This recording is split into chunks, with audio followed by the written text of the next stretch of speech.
This episode begins with Mark fighting a gigantic monster. This monster turns out to be an 8-year-old boy, who got diagnosed with a disease that turned him into this huge beast.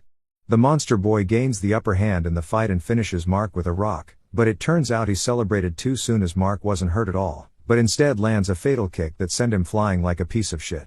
We find out that Mark and the monster boy are not enemies, but they were only training under the supervision of Cecil.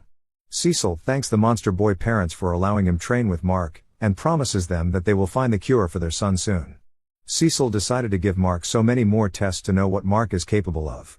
Mark is made to stay inside a lava and he lasted in it for 7 minutes. They also made him to fly to the moon and he was able to hold his breath for long before returning back to Earth but really exhausted. Mark is even told to hold the most heaviest thing on Earth they could find, and to their surprise, he just lifted it as if it was nothing. Donald tells Cecil that over the last 90 days, Mark's speed has increased to 65%, his endurance 70%, and his strength is 138%.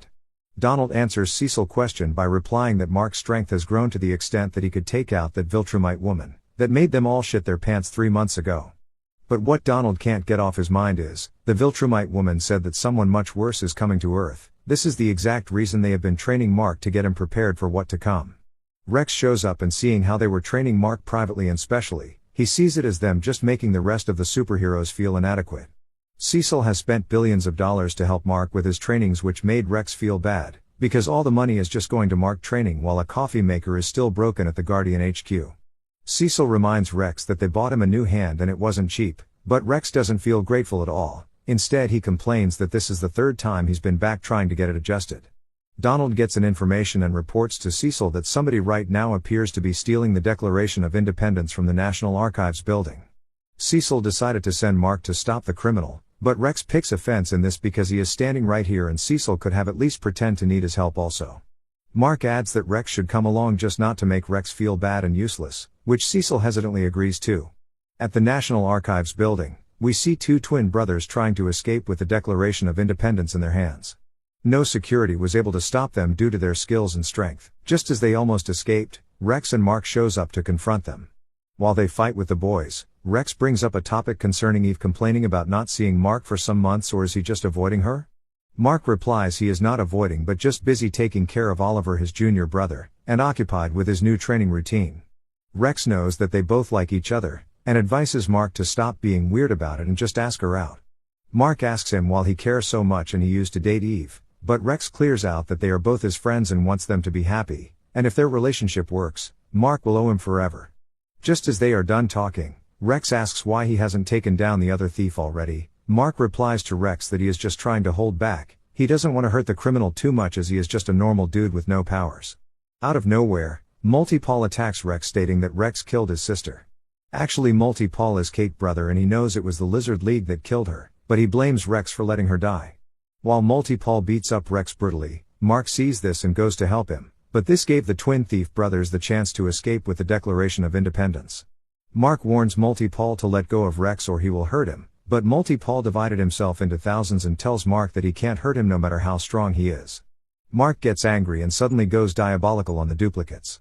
He tears them like a piece of paper, and in the process of doing that, Kate shows up with the Immortal to reveal that she is still alive. Kate is disappointed with her brother for accepting her death, because him out of anyone should have known how hard they are to kill. Rex gets so angry because he has been mourning her since not knowing she has been alive, and also insults Paul who almost murdered him for nothing. Mark suddenly punches Paul to unconsciousness, and tells Kate that he will have to take her brother to prison for almost killing Rex, and because of him those guys escaped with the Declaration of Independence. At Mark's house, Oliver is getting a private lesson from a college teacher, April. She is astonished that Oliver learns so fast. When Debbie arrives home, she is also amazed that Oliver has grown too fast. April tells Debbie that Oliver puts every other child to shame because of his growth and development are off the charts and all that will level up once he reaches puberty. Mark returns home, and since April is a college school teacher and will have a knowledge about a lot of things, Mark asks her how important is the Declaration of Independence, but she goes away telling Mark to ask his brother Oliver. Mark decided to spend time with Oliver and tells him about all his superhero adventures for the day. Oliver tells him that he has been drawing a costume for himself, and has been practicing his moves. He wants Mark to mentor him, as he wants to join Mark fight the bad guys. Mark agrees with this, but that can only happen when he gets his powers. But before Mark could finish talking, Oliver already knows how to fly, which is something Mark got when he was way older.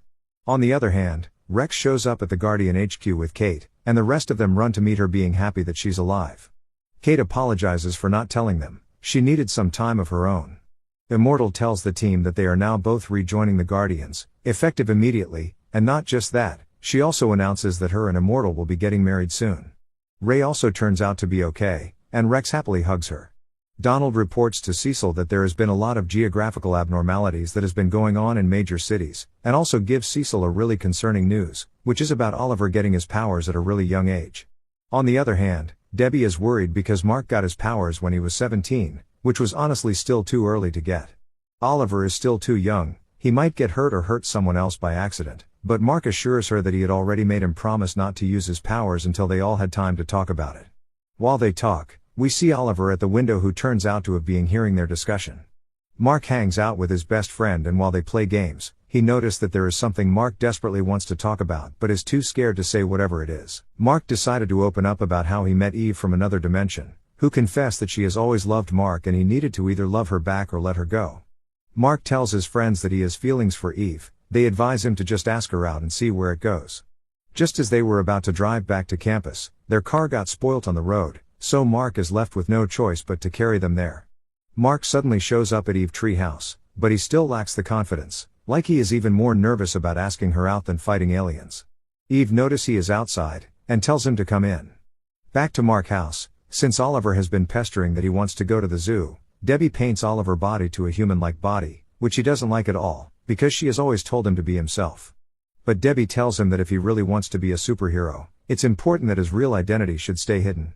While they talk, they hear a knock in the door, and as Oliver rushes to open it, it turns out to be Cecil. At Eve's treehouse, she tells Mark that her parents are both good, her dad got another furniture job, so he is not working at Burger Mark anymore, and her mom is helping out at a preschool near house. She asks Mark about his mom, and she is shocked when Mark tells her that Oliver can fly. Eve tells Mark that she has finally made the decision to go to college. She realized her dad was right, she is not an architect or an engineer, so she signed up for a part-time class which will be starting next week. Eve asks him his purpose of being here. He stammers as he tells her that he wants them to work together as people, but Eve is able to detect that Mark is trying to ask her out, which he admits to. Cecil is angry with Debbie for not informing him that Oliver have already discovered his powers, but Debbie doesn't see the need to do that because she doesn't work for him. Cecil reminds her that they both agreed to trust each other. Mark and now Oliver are players in a game that involves the entire Earth and beyond, but Debbie strictly tells him that her responsibilities will always be to her family first, and that is never going to change. We are later shown a prison, where we see a special prisoner called Doc Seismic, using his powers to do something evil. While Rex was about to use the shower, weird liquid suddenly comes out of it. He is angry as he feels Cecil spends billions on Mark's fitness classes, but can't fix their pipe. Rex shockingly sees a hole on the ground, and weird creatures comes out and captures him. At Cecil Research Lab, his workers reports about hundreds of earthquakes happening around the city, and worst of all is that they can't even reach out to a single hero. Donald checks the security cameras only to realize that Doc Seismic has escaped from prison. Cecil begs Debbie to allow him to spend time with Oliver for a few hours a day, so they can be monitoring his superpowers more closely, help him understand and control them. Cecil finds out from his group that every single superhero has been kidnapped, except from two, which is Mark and Eve. Mark opens up to Eve how he met another her in another dimension, but Eve gets angry believing Mark decided to ask her out because the other Eve told him to do so. While her misunderstanding keeps increasing, Mark gets a call informing him of what is going on, and they both prepare themselves. On the other hand, we see all the captured superheroes trapped inside a bug shell, and it is revealed to be Doc Seismic who captured them thanks to his gigantic earthworms, because superheroes have being in his way of achieving his goals, so he wants to get rid of them all for good. Mark and Eve shows up to confront him, and just as they warn him to surrender, he calls the Homo sapiens, some alien creatures who now owe their alliance to him.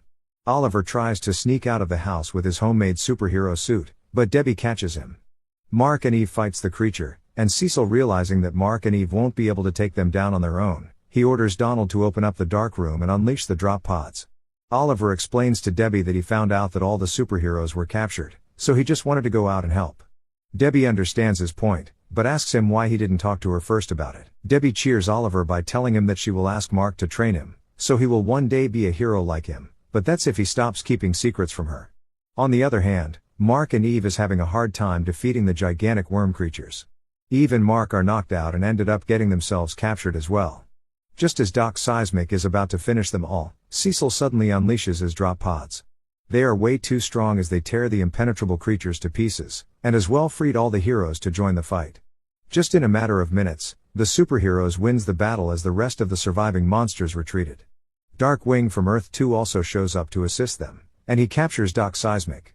Mark attacks Darkwing and explains to the other heroes that he is a murderer, and those pods that just helped them has killed so many people before. Darkwing too admits he has done terrible things, but that was before. But he is a better person now thanks to Cecil. Mark is so angry that Cecil is allowing criminals to work for him, and calls himself an idiot for believing Cecil. Everyone try to calm down Mark, saying it was the pods and Darkwing that saved them and they will get to the bottom of this together, but Mark angrily wants to get to the bottom of this now, and angrily flies to confront Cecil. Just as he meets with Cecil, he explains that it's wise that instead of wasting useful criminals like Darkwing, isn't it better they just reform them? Repair them and let them make restitution for their mistakes. Cecil reminds Mark on how he killed Armstrong, but since he was saving lives that shouldn't mean he should lock him up. Same goes for those criminals Cecil is using. Mark threatens Cecil to lock Darkwing up and as Mark follows him to a white room, Cecil tells Mark to go home before he will do something he will regret. Cecil tells Mark that this white room is for his protection from him, and brings out the pods to attack him. We hear a voiceover of Alan at the ending of this episode. He talks about how Viltrumites have conquered thousands of planets, but their prison food sucks. Nolan tells Alan that if he doesn't like it, he can escape because Nolan knows he is stronger than before, strong enough to break out of the Viltrumite prison if he tried. But Alan tells him that he is not leaving this prison without him. The Viltrumite soldiers tries to laser Alan up to figure out how he is so powerful, but the laser was unable to penetrate his skin, making Nolan really shocked. Thank you for watching. We will be uploading episode 2 soon. Subscribe so you won't miss out.